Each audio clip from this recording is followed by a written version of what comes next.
세상을 바꾸는 건 선량한 마음에서 시작됩니다. 그렇지만 그 선량함을 이용하려는 사람이 많고 이런 사람들을 만만하게 봅니다.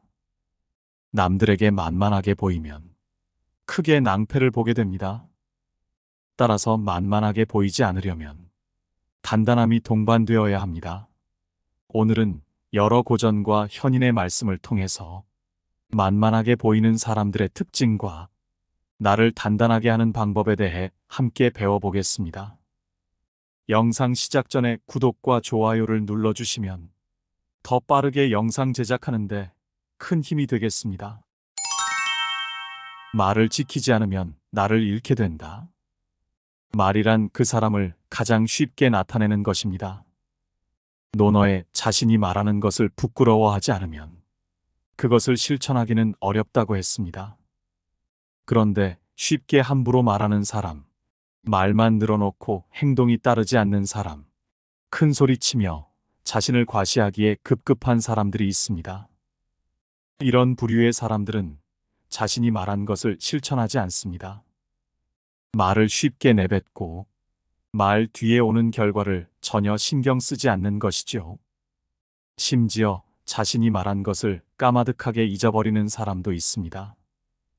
이런 사람들은 다른 사람으로부터 신뢰를 받을 수 없습니다. 그리고 너무 쉽게 말해버리기 때문에 때로는 만만하게 보이기도 합니다. 실언을 자주 하면 그 사람은 말만 잃어버리는 것이 아니라 자신에 대한 믿음도 잃는 것입니다. 하지만 실천을 염두에 두는 사람은 함부로 말하지 않습니다.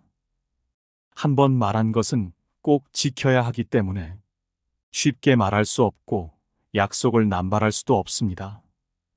공자의 3천 제자 중 가장 웅변에 뛰어난 제자는 자공입니다. 자공이 은근히 자신의 재주를 뽐내며 군자의 자격에 대해 물었습니다. 자신은 말을 잘하기에 군자가 될 만하지 않느냐는 의미로 물은 것입니다. 공자는 꾸짖음을 담아 대답했습니다. 먼저 실천하고 그 다음에 말하라. 말이 설득력을 가지려면 평소에 그 모습을 보여야 합니다. 행동이 따르지 못하면 아무리 좋은 말을 해도 사람의 마음을 움직이지 못합니다. 열심히 일하라는 말을 하기 전에 먼저 자신이 열심히 일해야 합니다. 주변 정리를 잘하라고 말하기 전에 평소 자신이 먼저 빗자루를 잡아야 합니다. 삶에서 실천하는 자세가 배어 있는 사람은 한마디를 해도 말의 무게가 다릅니다. 왜냐하면 자기 삶에서 스스로 증명하고 있기 때문입니다. 지행합일은 지식과 행동이 하나가 되어야 한다는 뜻입니다. 공자는 지행합일을 넘어 먼저 행동으로 보이라고 합니다. 묵묵히 실천한 다음에 말해야 사람들이 믿고 따르게 됩니다. 그렇다면 묵묵히 실천한다는 의미는 무엇일까요? 남이 하라는 대로 따라하거나 시키는 대로 하는 사람일까요? 이런 사람을 호구라고 하죠. 호구처럼 보이는 사람들은 다른 사람들이 아주 만만하게 봅니다. 혹시 나는 아무 말도 못하고 만만하게 보이는 것은 아닐까요? 그럼 어떻게 대화해야 만만하게 보이지 않을까요? 만만하게 보이지 않는 대화법에 대해서 알아보겠습니다. 만만하게 보이지 않는 대화법. 선량함에도 가시가 필요합니다. 착하다라는 말은 어긋남 없이 옳고 바르다는 뜻인데 어느 순간부터 본래의 뜻과는 달리 쓰이고 있습니다. 앞에선 너 진짜 착하다라고 말하지만 뒤에선 걔 쉬운 사람이라고 얕잡아 보는 경우가 많아진 것입니다. 착함은 인간이 갖추어야 할 중요한 미덕 중 하나입니다. 대인관계에서도 타인을 위할 줄 알고 포용하는 마음은 굉장히 중요한 부분입니다. 그렇지만 세상은 물론이거니와 인간은 생각만큼 선하지 않습니다. 무례한 상대의 행동에 계속 웃고 넘어가주면 더 오만한 모습으로 다가옵니다. 누울 자리 봐가며 발을 뻗는 건 그들의 특기입니다. 상황을 악화시키지 않고 갈등을 만들지 않으려는 노력이 오히려 발 뻗을 자리만 더 넓혀주는 행동이 되어버립니다. 미국의 시인이자 사상가인 랄프 wal도 에머슨은 이런 말을 남겼습니다. 그대의 선량함에는 반드시 가시가 있어야 한다. 그렇지 않으면 그 선량함은 없는 것이나 마찬가지다. 상대가 과한 요구를 하거나 잘못한 경우에는 명확한 의사 표현이 꼭 필요합니다. 그래야 나를 지켜낼 수 있습니다. 사실 이런 말을 들으면 억울하게 느껴질 수도 있습니다. 악인에 가까운 나르시시스트나 호의를 당연시하는 사람이 조심하는 게 더 본질적인 문제 해결인데 매번 착한 사람만 뭔가를 해야만 하는 것 같기 때문입니다. 그렇지만 안타깝게도 악인은 이름에 걸맞게 호의를 당연하게 생각합니다. 관계의 온도가 올라갈수록 권리라고 생각하는 사람에겐 선을 긋고 거리를 두는 것이 상대와 나를 위한 진짜 호의입니다. 바닷물이 따뜻해질수록 많은 수증기가 발생하고 이를 통해 거대한 태풍이 발생합니다. 대인관계 온도 역시 따뜻해질수록 조건 없는 배려와 공감이 발생하고 그것은 도리어 상대의 덩치를 키워버립니다. 선 넘는 행동이라 느껴진다면 이젠 더는 용인하지 않아야 합니다. 그래야 나 자신도 지킬 수 있고 더 많은 사람과 잘 지낼 수 있게 됩니다. 내가 빙다리 핫바지로 보이냐?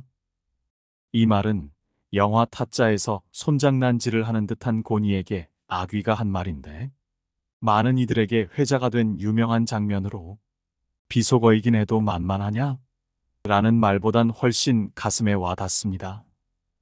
일상생활에선 이렇게 속 시원하게 말하기 어렵지만 다정함을 잃지 않으면서도 충분히 의사 전달이 가능합니다. 그럼 만만하게 보이지 않는 3가지 방법을 알아보겠습니다. 첫째, 소신 있는 사람의 말투와 태도. 말끝을 흐리지 않고 눈을 바라보며 이야기하는 것입니다. 말은 곧 그 사람 격이라고 볼 수 있습니다. 상대에게 건네는 말투에 따라 때론 분위기를 압도하고 반대로 한없이 쉬워 보이기도 합니다. 그래서 눈을 마주치며 똑 부러지는 말투로 이야기하는 것만으로도 단단함이 전달할 수 있습니다. 말끝을 흐리는 것 자체가 여지가 있어 보이고 그러면 상대는 또 물고 늘어질 것입니다. 그렇기 때문에 또렷이 말함으로써 쉽게 대할 수 있는 사람이 아님을 알려주어야 합니다. 둘째, 간단 명료하게 한 번 더 정리해서 말한다. 수려하게 말하지 않아도 마지막에 포인트를 요약한 문장을 한 번 더 전달하는 것만으로도 내 생각에 강한 확신이 있음을 상대가 느끼게 됩니다. 그리고 요점을 이해하기에도 훨씬 더 쉬워져서 내 의견을 쉽게 무시하지 못합니다. 셋째, 상대 말에 대한 대안을 제시한다. 퇴근 시간을 10분 남기고 동료가 내게 많이 바빠요. 이것 좀 도와줄 수 있어요? 라고 말하면 시간상으로 괜찮고 평소 서로 잘 돕는 사이라서 돕고 싶은 마음이 생긴다면 상관없습니다. 그렇지만 밖에서 계속 웃으며 통화하고 온종일 연신 휴대폰을 만지고 놀던 동료가 그러면 도와주려던 마음도 금세 식어버립니다.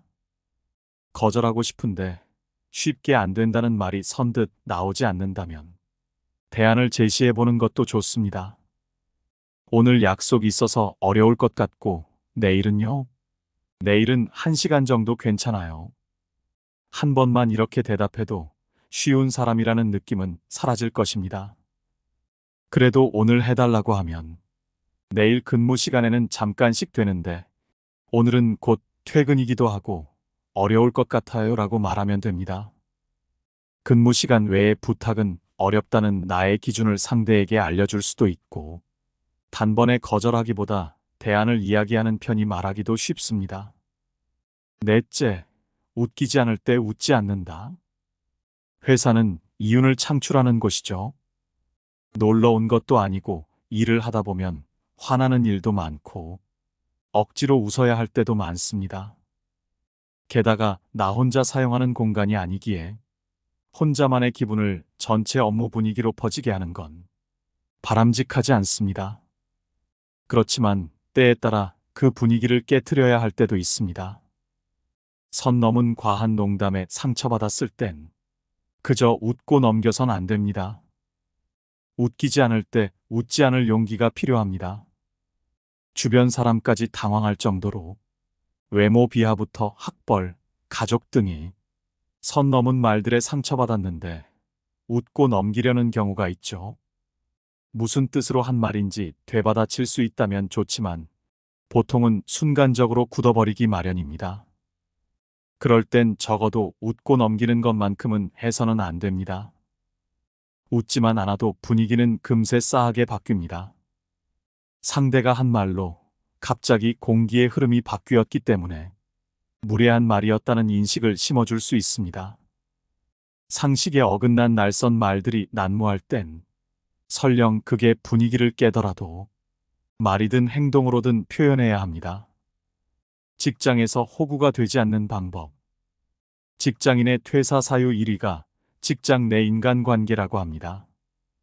직장에서 일은 시간이 지남에 따라 익숙해지기라도 하지만 매번 대인관계가 문제입니다.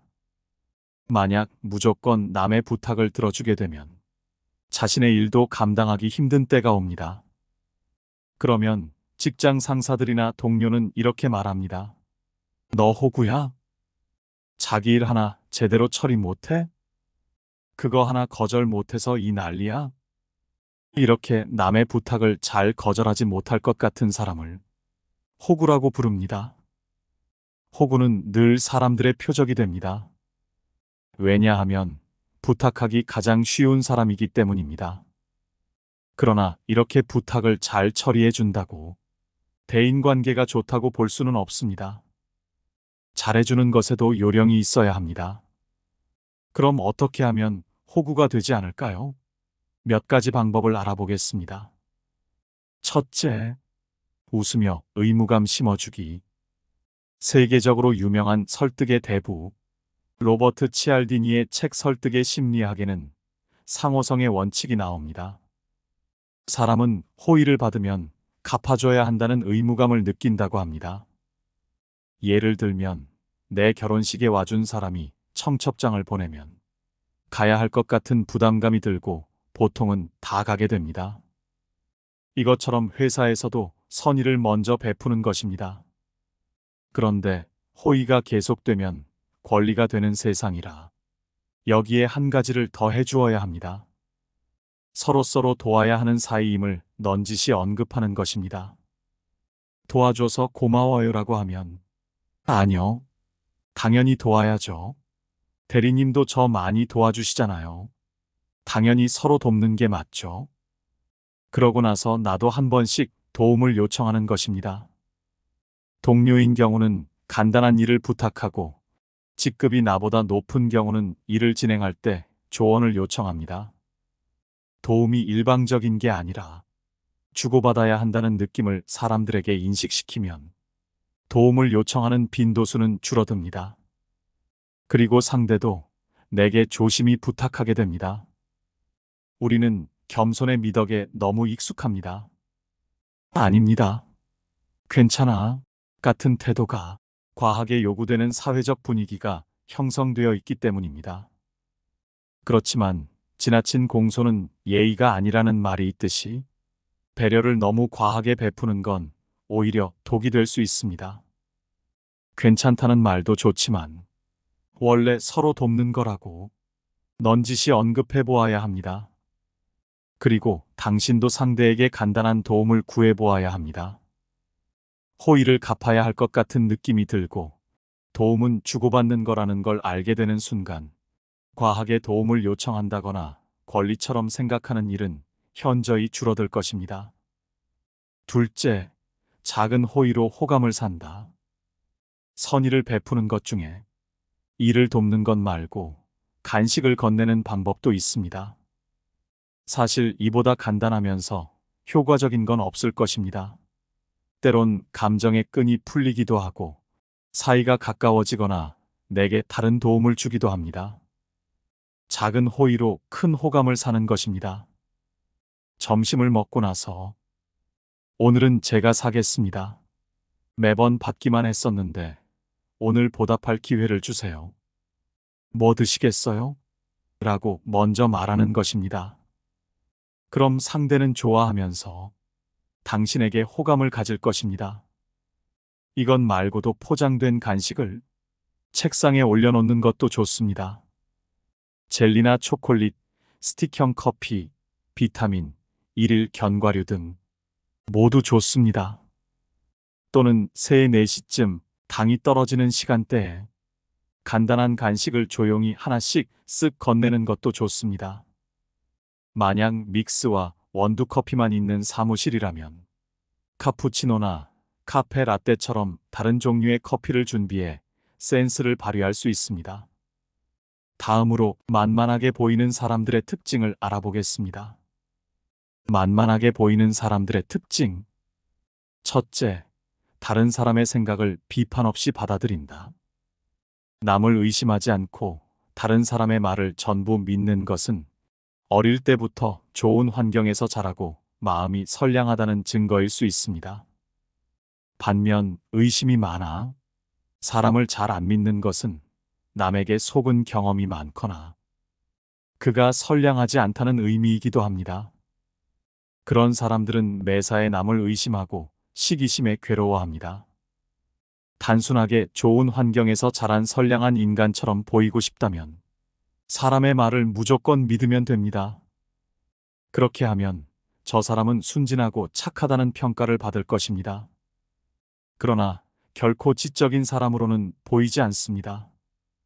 대신 저 사람은 좋은 환경에서 자라서 선량하지만 너무 순진한 것 아냐? 하는 지적을 받게 됩니다. 의심이라는 것을 모르고 사람의 말을 그대로 믿어버리는 것은 단적으로 말해서 스스로 상황 판단을 잘못한다는 의미입니다. 바꿔 말하면 어리석다는 얘기죠. 이런 유형의 사람이 가장 잘 믿는 것은 점쟁이의 말입니다. 혈액형, 별자리, 풍수, 사주, 장명 등 다양한 점들이 판치는 세상에서 의심할 줄 모르는 사람은 무슨 말이든지 고지곳대로 믿어버립니다. 또 사람을 만나면 맨 먼저 혈액형이 어떻게 돼요? 하고 묻습니다. 점이라는 것은 어디까지나 통계로서 참고할 뿐이지 그것을 전적으로 믿으면 곤란합니다. 특히 혈액형의 경우 다양한 인간을 고작 4가지 유형으로 나눠 그 성격과 장래를 결정론적으로 말하는 것이기 때문에 사람을 판단하는 기준이 될 수 없으며 통계적, 과학적 근거도 전혀 없습니다. 최근 사람의 성격을 16가지 유형으로 분류하는 MBTI가 유행하고 있지만 그것도 정확하다고 장담할 수 없습니다. 같은 사람이 시차를 두고 검사했을 때 다른 결과가 나오는 경우가 드물지 않기 때문입니다. 이렇게 혈액형이나 정해진 성격 유형으로 사람을 획일화해서 판단하는 것은 상당히 위험합니다. 게다가 인간이란 복잡한 존재이고 다양한 면이 있기 때문에 어떤 때는 그 성격 유형에 맞아떨어지기도 하고 완전히 다를 수도 있습니다. 냉정한 인간도 부드러운 면이 있고 사람 사귀는 것에 서툰 사람도 때로는 사교적인 태도를 보일 때가 있습니다. 그런데 선량한 사람은 그런 점쟁이의 말을 통째로 믿어버립니다. 언론이나 방송 등이 대중매체에서 볼 수 있는 편견이나 조작도 그 이면을 고려하지 않은 채 그대로 받아들입니다. 또 친구들이 이야기하는 자랑이나 험담도 그대로 믿습니다. 성격이 좋다고 하기에는 지나치게 쑥맥 같고 오히려 만만한 사람, 얼마든지 속일 수 있는 사람 취급을 당하기 십상인데 정작 본인은 그것을 알아채지 못합니다.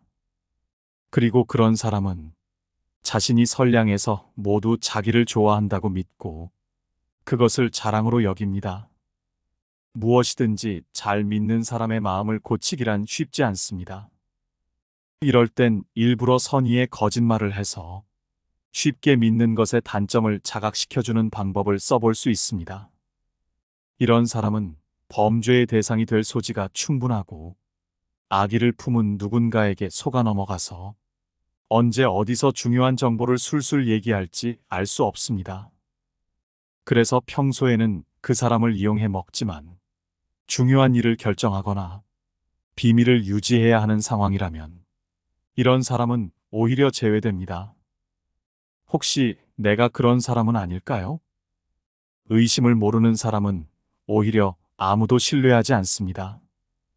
쉽게 남의 말에 넘어가 자기의 생각이 흔들리기 때문입니다.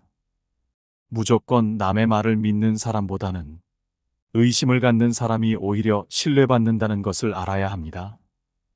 둘째, 쉽게 감동한다. 만만하게 보이는 사람은 쉽게 감동합니다. 이런 유형의 사람은 어려운 환경에서도 열심히 살려고 노력한다거나 병으로 고통스러워하면서도 씩씩하게 살아가려 안간 힘을 쓴다거나 젊은 나이에 자녀를 남겨두고 죽는다거나 하는 대목에서 의외로 약합니다. 쉽게 감동하는 사람은 그 정도에서 끝나는 것이 아닙니다. 누군가 자기 일에 최선을 다하거나 어린아이가 무언가를 열심히 하거나 하는 것에 감동합니다. 드라마를 보기 시작해 몇 분 지나지 않아서 슬픈 장면이 나오면 금방 동화됩니다. 그리고 그거 봤어? 대단하지 않아? 하며 다른 사람과 감동을 나누려고 합니다. 토론 프로그램에서 누가 어떤 의견을 말하면 그렇지, 확실히 맞아. 역시 배운 사람이야 하고 감탄합니다. 그리고 누가 그것에 반대하면 이번에는 그 사람에 대해서 맞아. 그 말도 맞아. 이 사람도 똑똑한 걸 하고 감탄합니다. 이렇게 처음부터 끝까지 주변 사람들에게 감탄합니다. 회의에서도 자신은 발언하지 않고 다른 사람의 의견에 감탄하거나 계속해서 고개를 끄덕여 동의를 나타냅니다. 의견을 물으면 그 말이 맞다고 말합니다. 물론 감동하는 것은 좋은 일입니다. 인간의 삶에 감동이 없으면 무미건조해지죠. 하지만 그렇다고 해서 앞뒤 가리지 않고 무엇에든 감동한다면 어리석어 보입니다. 때론 감동하기 전에 제대로 생각하는 것이 선행되어야 합니다. 셋째, 착한 사람이 되고 싶어 한다. 나쁜 사람이 되고 싶어 하는 사람은 물론 아무도 없습니다. 인간은 욕망을 갈구하고 유혹에도 쉽게 무릎을 꿇죠. 선량하지 않을 뿐만 아니라 피도 눈물도 없이 철저하게 악한 인간도 있습니다. 그러나 대부분은 타인에게 너그럽게 대해주고 싶어 하며 선량한 사람도 많습니다. 그런데 사회생활을 하는 이상 항상 너그러울 수만은 없습니다. 엄격하게 해야 할 때는 그렇게 해야 합니다. 단념하고 참을 수 없을 때도 있고 항의하거나 화를 내야 할 때도 있죠. 무언가를 선택한다는 것은 또 다른 무언가를 포기한다는 것입니다. 어떤 결정에 이익을 얻는 사람이 있으면 불이익을 당하는 사람도 있습니다. 특히 책임 있는 자리에 있으면 어쩔 수 없이 적을 만들게 됩니다. 모두에게 좋은 사람으로 행세할 수는 없는 게 현실입니다. 그런데 착한 사람이 되고 싶어 하는 유형은 그런 결정적인 순간에 상대에게 상처를 주고 싶지 않아서 바른 말을 하지 못합니다. 이렇게 해주세요 하고 말하지 못합니다. 거래처 사람과 이야기를 할 때도 상대방이 고압적인 자세로 나오면 바로 약해집니다. 아무리 그래도 이건 너무 비싸지 않아요? 하고 말하면 미안해하며 바로 값을 깎아주려고 하죠. 상대방이 우는 소리를 하면 자기 때문에 다른 사람이 괴로워한다고 생각하고 참을 수 없어 합니다. 차라리 자신이 괴로운 편이 낫다고까지 생각하죠. 또 이런 유형의 사람은 립 서비스를 중요하게 생각합니다. 상대방이 하는 말에 좋은 게 좋은 것이라는 생각으로 무조건 상대방의 말에 맞다고 대꾸해 줍니다. 이런 유형의 사람은 경솔하게 일을 맡는 경향도 있습니다. 너무 선량하기 때문에 친구에게 곤란한 일이 생기면 가만히 보고만 있지 못하죠. 친구를 위해서 팔을 걷어붙이려고 합니다. 일을 맡은 것은 좋지만 제대로 하지 못해서 오히려 친구에게 피해를 주는 경우도 있습니다. 물론 이런 유형은 선량한 사람이 많지만 어떤 면에서는 타인에게 선하게 보이고 싶어 하는 심리의 소유자이기도 합니다. 심지어 친구의 빚 보증을 잘못 써서 아내와 자녀를 힘들게 하고 부모에게 피해를 주기도 합니다. 이렇게 잘못 벌어진 일에 대해서 본인이 책임지면 좋지만 대개는 누군가가 대신 그 뒤처리를 맡게 됩니다. 그런 의미에서 사실은 스스로 책임을 지지 않는, 아니 실제로는 책임을 지지 못하는 성격인 경우가 많습니다. 넷째, 지나치게 친절하다. 지나치게 친절한 것도 만만하게 보이는 특징 가운데 하나입니다. 가령 어떤 건물을 찾아가는 길을 물었을 때 지나치게 친절한 사람은 이 길을 따라가면 땡땡대로 교차로가 나오는데 그곳을 지나서 다음에 작은 교차로를 건너면 세 갈래 길이 나와요. 그곳은 오른쪽 모퉁이에는 약국이 있고 옆에는 편의점이 있어요. 거기에서 오른쪽으로 꺾어지면 바로 술집이 나오는데 그쪽으로 50m 정도 가면 왼쪽에 3층짜리 건물이 있고 그곳 1층은 커피숍인데 길 쪽으로 간판이 나 있어서 잘 보입니다. 그 건물의 3층으로 가면 됩니다. 이렇게 설명합니다. 너무 지나치게 친절하게 설명을 해서 듣는 사람 입장에서 그 말을 이해하기가 더 어렵습니다. 이런 유형의 사람은 모든 것을 확실하게 하기 위해 처음부터 너무 자세히 이야기하려고 하죠. 모든 것을 너무 자세하게 말하기 때문에 듣는 사람도 대체 무슨 이야기인지 알 수 없게 되며 말하는 본인도 너무 세세하게 말하다 보니 정작 말하려는 것이 뭔지 잊어버립니다. 물론 친절하게 말해주는 것은 좋습니다. 그러나 둘 이상이 모여 대화할 경우 그처럼 너무 친절하게 설명하면 이야기를 진전시키기 어렵습니다. 다섯째, 현실을 무시한 채 이상론만 말한다. 대개 사람들은 현실과 이상 중 고민을 하는데 무슨 말을 하든 훌륭한 것, 이상적인 것만 말하는 사람이 있죠. 이런 유형의 사람은 아름다운 마음, 상냥한 마음씨 같은 말을 쓰고 싶어 합니다. 이런 사람은 현실을 잘 모릅니다. 주위 사람에게 자신의 이상을 강요하지는 않는다면 실질적인 해를 끼치는 타입은 아닙니다. 다만 본인이 세상 물정 모르는 어리석은 사람 취급을 당할 뿐입니다. 이런 사람은 현실에서는 악의에 찬 사람들이 있지만 절대로 자신 주변에는 악인이 없다고 믿습니다. 그리고 좋은 말만 연발합니다. 그래서 현실에서 일어나는 문제에 대처하는 힘이 부족합니다. 게다가 현실의 추악하고 어두운 면은 못 본 척합니다. 물론 인간의 아름다운 면을 보는 것은 필요합니다. 어떤 일의 좋은 면만 보인다는 것은 그 사람의 마음이 그야말로 아름답다는 것을 의미할 수도 있죠. 그러나 무조건 좋은 말, 아름다운 말, 이상적인 말만 하는 것과 그 사람의 마음이 아름다운 것과는 별개의 문제입니다. 이상 세계는 머릿속에만 있을 뿐 현실과는 다른 경우가 많습니다. 그래서 사람들의 순수함을 믿습니다라고 말하는 사람이 현실에서는 자녀의 말을 믿지 못하고 무조건 아이를 다그치고 혼내는 경우도 많습니다. 굳이 말할 것도 없이 사물은 아름다운 면만 있는 것은 아니죠. 의도가 좋아도 난처한 상황이 벌어질 때도 많다는 현실을 직시해야 비로소 사물을 진지하게 바라볼 수 있습니다. 현실을 무시하고 그저 아름다운 것만 말하는 것은 어리석은 짓입니다. 현실의 혹독함을 알아야 어른이라고 할 수 있습니다. 무엇이든 이상론만 내세울 것이 아니라 제대로 현실을 직시한 다음 이상을 향해 조금씩 나아가고 이상을 실현하기 위해 구체적인 방안을 갖고 있는 것이 성숙한 태도입니다.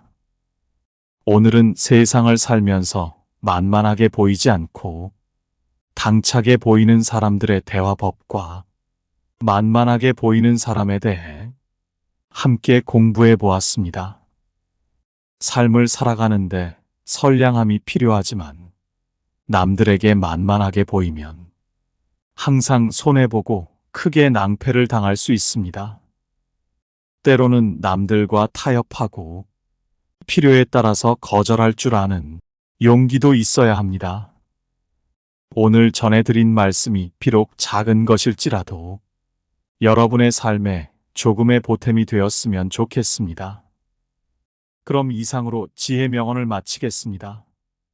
함께 해주셔서 대단히 감사합니다.